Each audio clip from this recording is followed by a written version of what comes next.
आता तरतूद झालेली आहे. संबंधित कुटुंबियाशी आम्ही सगळेजण बोलतोय. येणाऱ्या काही वर्षामध्ये मी महाराष्ट्रातल्या देशातल्या हिंदू समाजाला आम्ही विश्वास देतो की आमच्या राजाच्या स्मारक आम्ही इतकं भव्य भव्य ते उभं करू की बाकी सगळ्याला पण थोडं लाज वाटेल अशा पद्धतीचं स्मारक आम्ही इथे उभं करून तुम्हाला दाखवू. हा आमचा शब्द आहे तुम्हाला. कारण का ह्याच्यात तडजोड करण्याचं काहीच कारण नाही.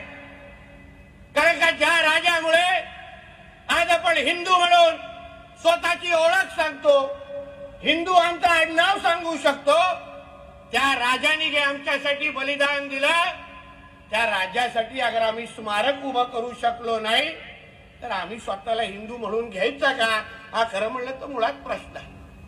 कारण का छत्रपती संभाजी राजे नसते तर आपल्या आडनावाच्या आपल्या नावाच्या पुढे वेगळेच आडनाव लागले असते. कोण शेख असता, कोण खान असता. आता जे काही हिंदू आडनाव लागलेत ना ते फक्त छत्रपती संभाजी महाराजांमुळेच आहे असं मानणाऱ्यापैकी आम्ही आहोत.